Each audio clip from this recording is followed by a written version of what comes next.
Salut à tous, c'est Blenderit. Alors aujourd'hui on va avoir un tutoriel qui est de comment on compte des points dans une feuille.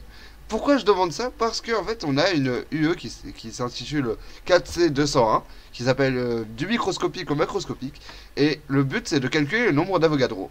Et pour ce faire on a une expérience de monsieur Jean Perrin qui a fondé le laboratoire LCPMR qui s'est amusé à faire tomber des particules dans une suspension et il observe la diffusion de ces particules à plusieurs hauteurs. Et il observe au microscope. Et là, il obtient des clichés que j'ai pu prendre en capture d'écran, qui sont...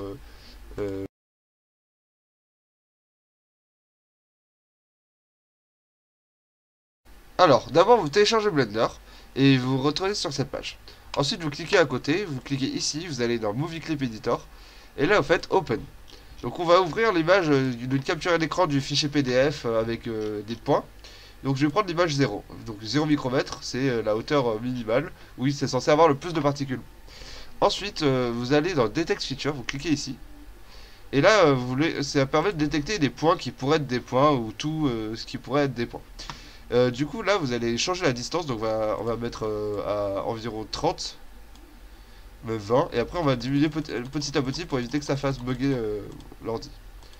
Parce que en effet il peut être assez capricieux des fois à vouloir détecter tous les points qui existent ou qui n'existent pas.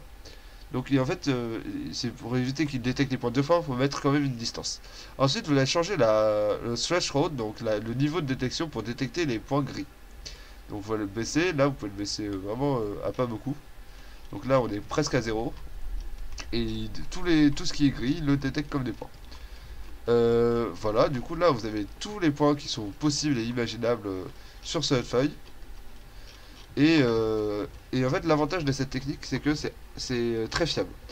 Le problème c'est que du coup il détecte aussi le texte et les coins. Donc il faut bien vérifier que les coins ne sont pas détectés. Donc vous appuyez sur C pour les sélectionner ou les supprimer ceux qui sont trop.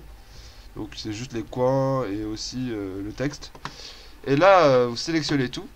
Vous allez dans Solve, vous cliquez sur Géométrie et là vous faites Link Empty to Track.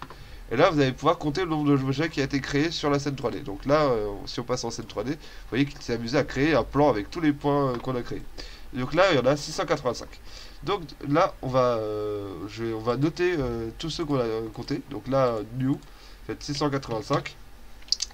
Et ensuite, on va faire pour la deuxième image. Donc la deuxième image, on retourne dans Movie Clip Editor. On change d'image, on va prendre l'image 20 micromètres, il y en a un peu moins de points. Vous utilisez le même Detect Feature, comme vous l'avez déjà paramétré, c'est sur les mêmes paramètres. Juste que là, vous voyez, il faut enlever du coup ce qui est dans le coin. Parce que ce qui est dans le coin, bah, on va pas le prendre en compte. Donc vous faites Delete Track. Ensuite, voilà, vous voyez, regardez quoi, vous supprimez le texte. Donc vous faites B pour sélectionner en carré et C pour sélectionner en sphère, en cercle. Et vous sélectionnez tout, vous supprimez vos anciens objets, en mettant votre souris ici, vous faites Supr. Et vous faites dans Solve, vous faites Link Empty to Track. Et là vous avez de nouveau le nombre d'empty qui a été créé. Donc là on a 388. Maintenant, vous pouvez les supprimer. Vous faites nouveau fichier, vous ouvrez le 40. Vous faites la même chose, vous faites Detect Feature, vous avez compris, et ça garde les mêmes paramètres. Et vous supprimez tout ça, tout ce qui est texte. Et après, vous sélectionnez tout, vous faites Solve, Link Empty to Track. Et là, vous avez le comptage exact. 152.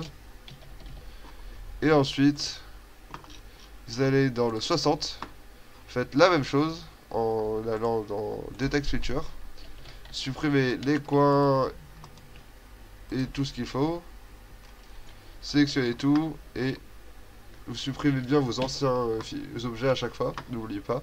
Et là, vous allez dans Solve, faites Link Empty to Track, et là, il a recréé plein d'objets, et il en a 133 cette fois-ci. Et voilà comment on résout cet exercice de manière simple et claire et précise et de manière répétable et fiable. Parce que là, vous avez exactement les mêmes paramètres de détection et le même niveau de seuil. et ça vous permet d'avoir un calcul très très fiable sur les valeurs. Voilà, merci d'avoir regardé la vidéo, et si elle vous a plu, partagez-la, et c'est vraiment une bonne astuce pour compter des points dans une feuille. Bye bye, merci.